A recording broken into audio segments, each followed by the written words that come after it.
Hi friends, welcome back to Ranji's flavours. Friends, நான் இன்றைக்கி செஞ்சு காமிக்க போகிற ரெசிபி ரொம்ப யூனிக்கானது. இது கோதுமை மாவு அண்ட் கடலைப்பருப்பை வச்சு நம்ம இதை செய்யலாம்.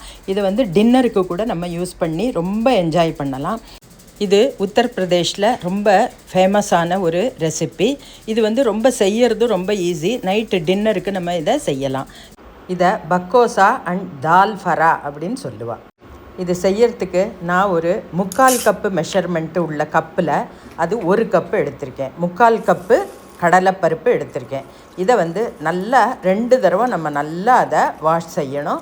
வாஷ் செஞ்சு அதை நல்லா தண்ணியில் ஊற வச்சு 2 மணி நேரம் நம்ம அதை ஊற வைக்கணும். அப்போ தான் அது நல்லா ஊறினா தான் நம்மளுக்கு அதை அரைச்சி நம்ம செய்யறதுக்கு நல்லாயிருக்கும். இப்போ நான் அதை 2 தடவை களைஞ்சி இப்போ ஊற வச்சுருக்கேன்.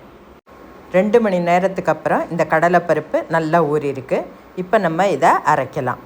இப்போ இதை அரைக்கிறதுக்கு நான் மிக்ஸி எடுத்து அதில் இந்த தண்ணி இல்லாமல் நம்ம அதில் போட்டுக்கணும். தண்ணியெல்லாம் வடிச்சுடணும். வடிச்சுட்டு நம்ம அதை போட்டுக்கணும். ஸோ எல்லாத்தையும் இதை மிக்சர் ஜாரில் போட்டுக்கலாம். இதில் ஒரு 4 பச்சை மிளகா நான் சேர்த்துருக்கேன். அது நம்ம இதுக்கு காரத்துக்கு அது சரியாக இருக்கும். அண்ட் கருவேப்பிலை அண்ட் 1 இன்ச்சு இஞ்சி அதுவும் சேர்த்துக்கணும். அண்ட் தேவையான அளவு உப்பு அதுவும் சேர்த்து நம்ம நல்லா ரொம்ப நைஸாகவும் அரைக்கக்கூடாது, ரொம்ப கரகரன்னு அரைக்கக்கூடாது, மீடியமாக நம்ம இதை அரைக்கணும். நான் இப்போ இதை எல்லாத்தையும் நல்லா இப்போ அரைச்சிருக்கேன். உங்களுக்கு தெரியும் பார்த்தா எந்த அளவு நான் அந்த கன்சிஸ்டன்சி இருக்குது அப்படின்னு சொல்லி.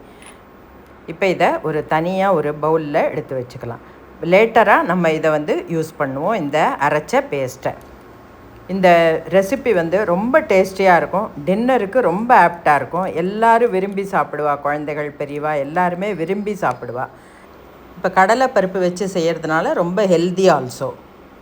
இந்த அரைச்சதில் இப்போ 1/2 டீஸ்பூன் மஞ்சப்பொடி அண்ட் கொஞ்சம் நறுக்கிய கொத்தமல்லி இதையும் சேர்த்து நம்ம நல்லா அதை மிக்ஸ் பண்ணி விடணும். ஸோ இப்போ நல்லா அதை மிக்ஸ் பண்ணியாச்சு. இப்போ நம்ம கோதுமை மாவு எடுத்திருக்கோம். அது 1/2 கப்பு எடுத்திருக்கேன். 3/4 கப்பு மெஷர்மெண்ட்டில் உள்ள கப்பில் நான் 2 கப்பு எடுத்திருக்கேன். மீன்ஸ் 1/2 கப்பு எடுத்திருக்கேன். நம்ம தால் 3/4 கப்பு எடுத்திருக்கோம். மாவு 1/2 கப்பு எடுத்திருக்கோம். இப்போ இதில் உப்பு சேர்த்து நம்ம இதை ஒரு டோ ப்ரிப்பேர் பண்ணணும். ஸோ கொஞ்சம் கொஞ்சமாக தண்ணி விட்டு நம்ம ரொம்ப கெட்டியாகவும் இருக்கக்கூடாது நம்ம மாவு, அண்ட் ரொம்ப தண்ணியாகவும் இருக்கக்கூடாது. அப்போ தான் நம்ம செய்யறதுக்கு கரெக்டாக வரும்.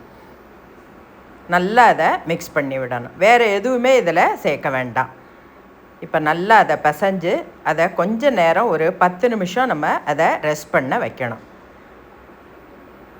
இப்போ நல்லா பிசைஞ்சாச்சு. இதில் கொஞ்சமாக எண்ணெய் சேர்த்து நான் அதை பிசைகிறேன். இப்போ இதை நல்லா பசைஞ்சாச்சு. இப்போ நம்ம மாவும் ரெடி பண்ணியாச்சு. ஒரு 10 நிமிஷம் கழித்து நம்ம இதை செய்ய ஆரம்பிக்கலாம். இப்போ 10 மினிட்ஸுக்கு அப்புறம் நான் இந்த மாவை எடுக்கிறேன். ரொம்ப நல்லா சாஃப்டாக நல்லா ஊறி இருக்குது. உங்களுக்கு பார்த்தாக்க இந்த கன்சிஸ்டன்சி தெரியும்.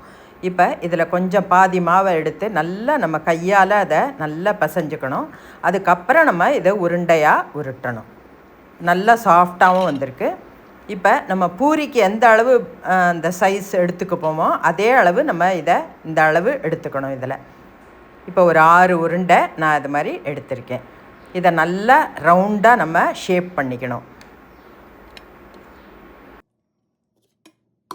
செஞ்சு வச்சுருக்கிற அந்த நம்ம தாலை இதில் எடுத்து வச்சு நம்ம ஸ்டஃப் பண்ண போகிறோம். இப்போ ஒரு உருண்டை எடுத்து நம்ம கொழக்கட்டைக்கெல்லாம் எந்த மாதிரி நம்ம செய்வோமோ அதே மாதிரி கையால் ஒரு கப்பு மாதிரி நம்ம செஞ்சுக்கணும். அதில் நம்ம செஞ்சு வச்சுருக்கிற அந்த தாலை ஃபில்லப் பண்ணணும். ஃபில்லப் பண்ணி அந்த எட்ஜஸ்லாம் நல்லா நம்ம மூடி விட்டுடணும். ஸோ இந்த மாதிரி மூடிடலாம். ஸோ இந்த மாதிரி எல்லாத்தையும் நம்ம இது மாதிரி செய்ய போகிறோம். ஒவ்வொன்றா செய்ய போகிறோம். இப்போ நல்லா அதை நம்ம அந்த கையால் இந்த கொழக்கட்டைக்கு செய்கிற மாதிரி செஞ்சுக்கணும். கப்பாக அதை செய்யணும். ஸோ கோதுமை மாவில் ஈஸியாக நம்ம அதை செய்ய முடியும். அதில் இந்த தால் மிக்சரை இது மாதிரி ஃபில்லப் பண்ணணும். ரொம்ப ஈஸியாக நம்ம இதை செஞ்சுடலாம். இப்போ சப்போஸ் உங்களுக்கு அந்த மாதிரி கப்பு மாதிரி செய்ய முடியலைன்னாக்க இன்னொரு மெத்தடும் இருக்குது. அதுவும் நான் இப்போ உங்களுக்கு சொல்கிறேன். நெக்ஸ்ட் மெத்தடு, ஒரு ரவுண்டு பால் எடுத்து அதை ஒரு நம்ம சப்பாத்தி குழவியால் ஒரு ரவுண்டு ஷேப்பில் சப்பாத்தி மாதிரி செஞ்சு அதில் இந்த மிக்சரை வச்சு நம்ம அதை மூடலாம். அதுவும் ஈஸியாக நம்ம செய்ய முடியும். இந்த மாதிரி எட்ஜஸ்லாம் மூடிடலாம். உங்களுக்கு வேணுங்கிற உருண்டை சைஸு நீங்கள் எடுத்து இது மாதிரி செய்யலாம். இது மாதிரி ஒரு ஃபஸ்ட்டு பேட்ச் நான் இப்போ செஞ்சு வச்சுருக்கேன். இப்போ ஒரு கடாயில் தண்ணி வச்சு அதில் ஸ்டாண்டு வச்சு அது மேலே ஒரு பிளேட் வச்சு பர்ஃபரேட்டட் பிளேட்டு இப்போ நான் வச்சுருக்கேன். ஸ்டீம் செய்ய போகிறோம். நம்ம செஞ்சு வச்சுருக்கிற இந்த குழக்கட்டை மாதிரி உள்ள இந்த ஸ்டஃப்டு ஃபாராவை இப்போ நான் இதை எல்லாத்தையும் நம்ம அதில் வைக்கலாம். இதை வந்து ஒரு 15 நிமிஷம் நம்ம இதை ஸ்டீம் பண்ணணும். 15 நிமிஷத்துக்கு அப்புறம் நான் இதை திறந்து பார்க்குறேன். இந்த ஃபாரா எல்லாமே நல்லா ஸ்டீம் ஆகி நல்லா குக் ஆகிருக்கு. அந்த கலரும் ரொம்ப நல்லா வந்திருக்கு. இப்போ நம்ம மெதுவாக எடுத்து அதை கீழே இறக்கி எடுத்து வச்சுடலாம். இப்போ இதை கீழே இறக்கி எடுத்து வச்சுருக்கேன். இப்போ ஒன்றுக்கொன்று அது ஒட்டிக்காமல் இருக்கணுங்கிறதுக்காக நான் இதை ஒரு தனியாக ஒரு பிளேட்டில் இதை எடுத்து வைக்கிறேன். இதை வந்து நல்லா நம்ம கூல் பண்ணணும். கூல் பண்ணினதுக்கப்புறம் நம்ம அதை செய்ய ஆரம்பிக்கலாம். இது ஃபஸ்ட்டு பேட்ச்சு நான் செஞ்சுருக்கேன். இப்போ செகண்ட் பேட்சும் இதே மாதிரி நம்ம ஸ்டீம் செஞ்சு இது மாதிரி எடுத்து வச்சு கூல் பண்ணணும். அதுக்கப்புறம் தான் நம்ம இதை கட் பண்ண போகிறோம். இப்போ எல்லாம் நல்லா கூலாகிருக்கு. இப்போ இதை நம்ம கட் பண்ண போகிறோம்.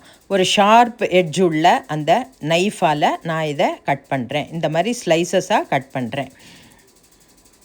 ஸோ நடுவில் வந்து நம்ம வச்ச அந்த கடலைப்பருப்போட பூரணம் வந்து ரொம்ப நல்லா வந்திருக்கு. உங்களுக்கு பார்த்தா தெரியும். இது மாதிரி கட் பண்ணி எல்லாத்தையும் நம்ம எடுத்து வைக்கணும். இது வந்து சூடாக இருக்கும்போது கட் பண்ணால் சரியாக கட் பண்ண வராது. அதனால தான் நல்லா கூலானதுக்கப்புறம் கட் பண்ணணும்னு நான் சொன்னேன். ஸோ இப்போ எல்லாத்தையும் நம்ம கட் பண்ணிடலாம். இப்போ செகண்ட் பேட்சும் நான் இதே மாதிரி செஞ்சு இந்த ஸ்டீம் செய்ய வச்சுருக்கேன். அதுக்குள்ளே நம்ம இதை கட் பண்ணி எடுத்து வச்சுக்கலாம். இதை எல்லாத்தையும் கட் பண்ணி நம்ம இதை தாளிக்கணும். தாளிச்சாக்க ரொம்ப நல்லாயிருக்கும் இதோட டேஸ்ட்டு. இதுக்கு தனியாக சைட் டிஷ் ஒன்றுமே நம்ம தொட்டுக்கிறதுக்கு வேண்டாம். இப்போ ஒரு கடாய் எடுத்து அதில் ஒரு 3 டேபிள் ஸ்பூன் எண்ணெய் விட்டுருக்கேன்னா அதில் வந்து இப்போ 1 டீஸ்பூன் கடுகு போடுறேன். இந்த கடுகு வெடித்ததுக்கப்புறம் இதில் 1 டீஸ்பூன் உளுத்தம்பருப்பு அண்ட் 1 டீஸ்பூன் ஜீரகம் அண்ட் 2 சிவப்பு மிளகாய், அதுவும் நம்ம இதை தாளிக்கணும். இப்போ அது நல்லா வறுத்ததுக்கப்புறம் 1 டேபிள் ஸ்பூன் வெள்ளை எள்ளு போட்டிருக்கேன். அது நல்லா பொரியணும். பொரிஞ்சதுக்கப்புறம் நம்ம இப்போ கட் பண்ணி வச்சுருக்கிற எல்லா அந்த ஃபாராவையும் நான் இதில் இந்த எண்ணெயில் சேர்க்குறேன். 2வது பேட்சும் செஞ்சு நான் கட் பண்ணி வச்சுருக்கேன். ஸோ எல்லாத்தையும் நம்ம செஞ்சாச்சு. இதில் லேசாக மேலாக கொஞ்சமாக ஒரு 1/2 டீஸ்பூன் உப்பு நான் சேர்க்குறேன். உப்பு சேர்த்து எல்லாத்தையும் நல்லா மிக்ஸ் பண்ணி விடணும். இதில் 1/2 டீஸ்பூன் மஞ்சப்பொடி சேர்த்து லோ ஃப்ளேமில் வச்சு இதை நல்லா மிக்ஸ் பண்ணணும். இதை மூடி வச்சு 2 நிமிஷம் நம்ம இதை நல்லா குக் பண்ணணும். இதை வச்சுருக்கும்போது நடுவிலையே ஒரு தடவை நான் திறந்து பார்த்து நல்லா அதை மிக்ஸ் பண்ணி விடுறேன். ஒரு மாதிரி அது மூடி வச்சதுனால நல்லா ஸ்டீம் ஆகி நல்லா சாஃப்டாக இருக்குது. இது இப்போ ரொம்ப டேஸ்டியான ஹெல்த்தியான இந்த ஃபாரா நம்ம ரெடி பண்ணிட்டோம். ரொம்ப நல்லாயிருக்கு. பார்த்தாலே ரொம்ப டெம்ப்டிங்காக இருக்குது. நான் இப்போ செஞ்சு வச்ச ஃபாரா எல்லாத்தையும் சர்விங் பிளேட்டில் எடுத்து வைக்கிறேன். ரொம்ப நல்லா இருக்குது. நான் இன்றைக்கி எடுத்திருக்கிற இந்த மெஷர்மெண்ட் வந்து 3 பேர் நல்லா சாப்பிடலாம். ரொம்ப நல்லா வந்திருக்கு.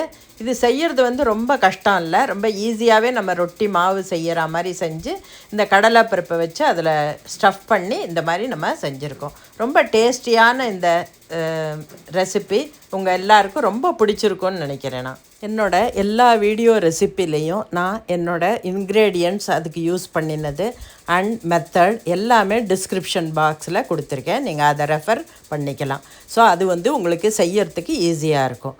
ஸோ எல்லோரும் என்னோடய சேனலை சப்ஸ்கிரைப் பண்ணி பெல் பட்டனை ப்ரெஸ் பண்ணி வச்சுக்கோங்க. ஸோ தட் நான் புது வீடியோ போடும்போது எல்லாமே உங்களுக்கு நோட்டிஃபிகேஷனில் வந்துடும். அதை வச்சு நீங்கள் பார்த்துக்கலாம்.